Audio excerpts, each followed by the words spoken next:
It felt like this tonight was the start of the Big Ten play. Obviously, with the 2 games sprinkled in early December, it doesn't really feel like your Big Ten play. And from the jump, it felt like a Big Ten basketball game. Every possession, both teams challenged everything. It was extremely physical, and I thought our guys played with great discipline. And our defense held it in the road when we were struggling to find any flow offensively. But our ability to finish in the paint, they did a nice job of defending our threes. They really they fly at shooters. They do a nice job of getting you off the line. We didn't adjust well to that, but we did figure it out after some reps, and we're able to really convert well from 2 and get to the free throw line. So overall, we're pleased to be walking out of here 3-0, but we can't let our lack of making shots in a particular game affect our defensive energy and edge. And for the most part, we didn't. And so it's on to the next. Tommy, you want to start us off? Yeah, Dusty, McNeese State game and then today back-to-back. I don't think I've seen a guy more patient in the blocks, taking his time to finish. Is that something that you've taught him, or how does that work out? I mean, he really tests of the patience down there below.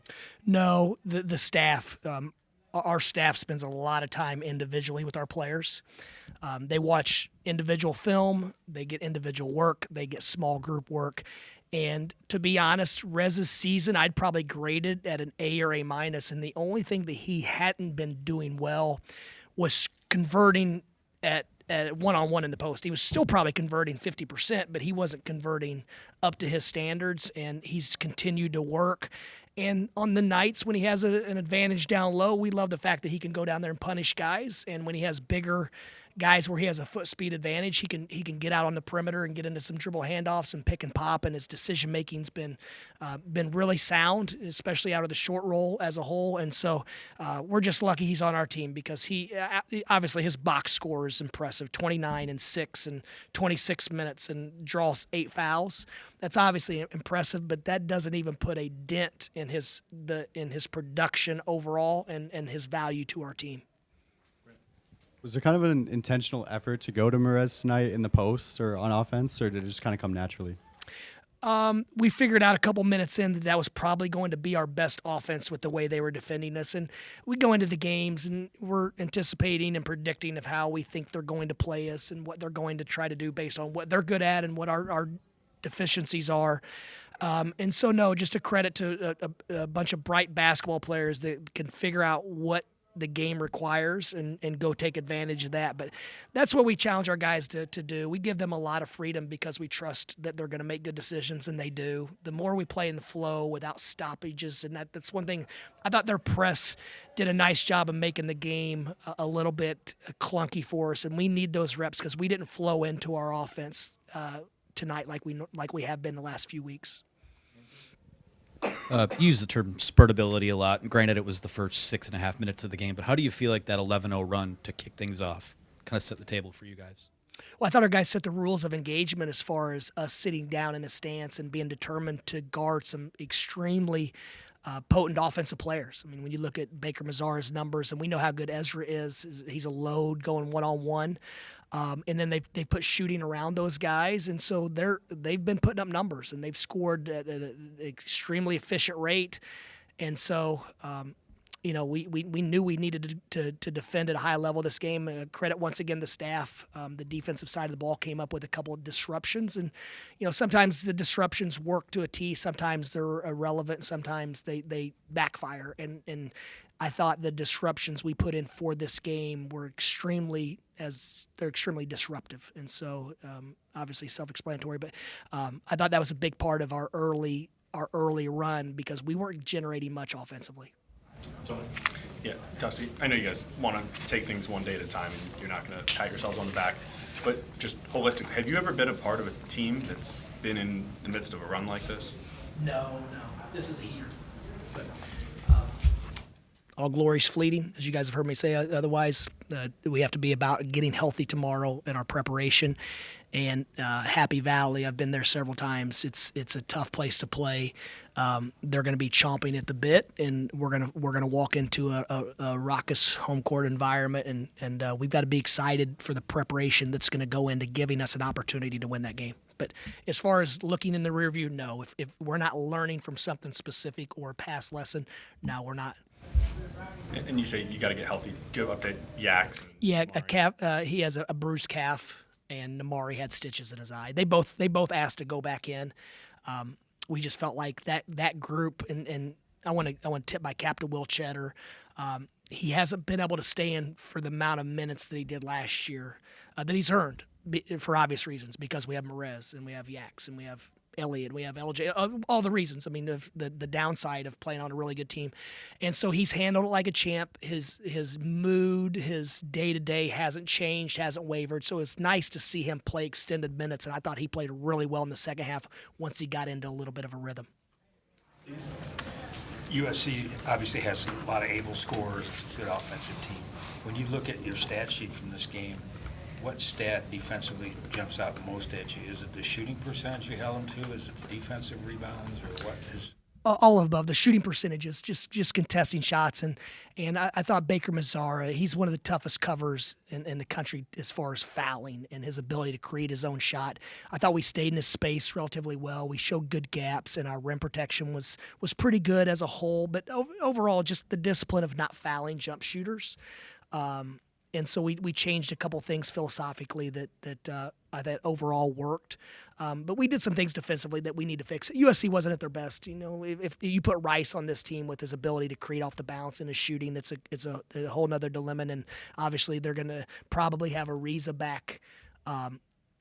He was playing 3-on-3 before the game, so I would assume he'll be back. So they're going to look like a different basketball team when Ariza joins them. And then obviously, I think they may have said Rice might be out for the year. I can't remember, but they're still, they're figuring themselves out when you lose guys that are that talented. And as we know from playing Rice 3 times last year, he's a heck of a player.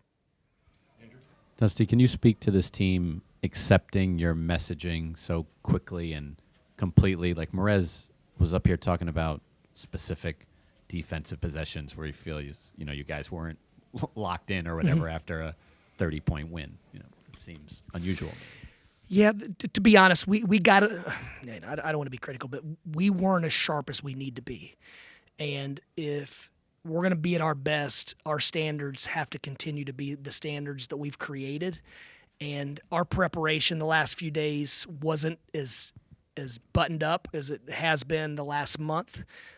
It's still pretty darn good, but there's just something that we didn't have the same edge tonight, and I'm sure that's what Merez was referring to, and that's the beautiful thing about it. It's not as if the players and the staff aren't on the same page. Like there's a collaborative effort to all of us being at our absolute best.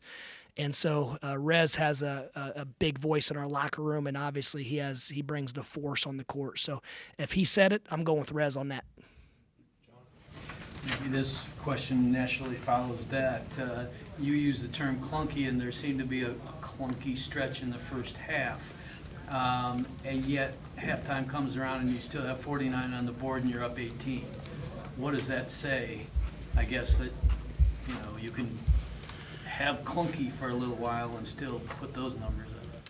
Yeah, our spurtability is obviously impressive, and when we get out in the open floor, off of turnovers, off of long rebounds, whatever the case, then we're dangerous. And I thought Rez's pressure that he put on the rim got us some pitch ahead threes, and I thought we came up with a lot of extra possessions. I don't know how many offensive rebounds. We had 11 offensive rebounds.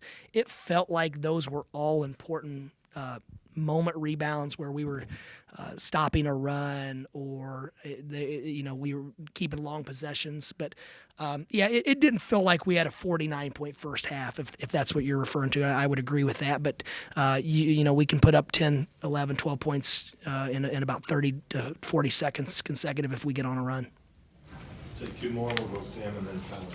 Dusty, you keep describing it as a heater. Your team, though, is so connected and so close, and I'm curious if you think that how close this team is and how connected it is a product of the success you're having. Does success breed how connected you are, or is it how you guys kind of constructed the team, the chemistry you have? I'm curious what. No, not at all. To be honest, I think our guys are really close, and they're good friends, and they're without a doubt.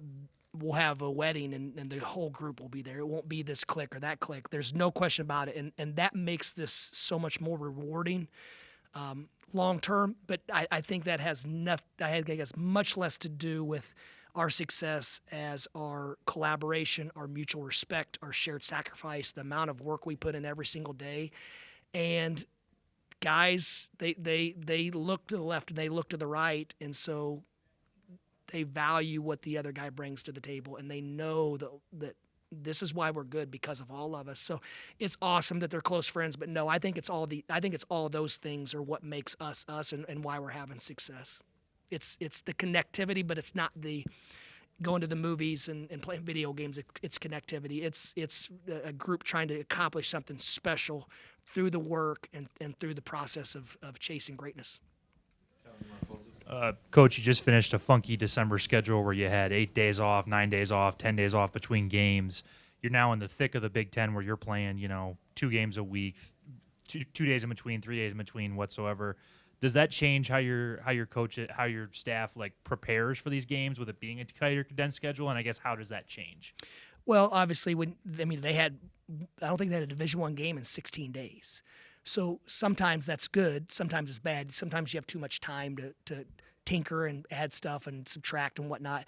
For us, I know our players are excited about this 2 games every 5 or 6 days. Coaches, not so much. That's the way it is. But now is when the coaching that we did, hopefully in June, July, and August and September, the coaching we did then hopefully now pays dividends, because you don't have the practice time. It's like the NBA. You have to have your base package in. You've got to have guys. Your terminology, your wording, all that stuff is the utmost important, because now you don't have the amount of time to prepare, to practice, to do the long film sessions, especially as we get back into school. But yeah, it's a lot more difficult. Thanks. Yeah, thanks, guys.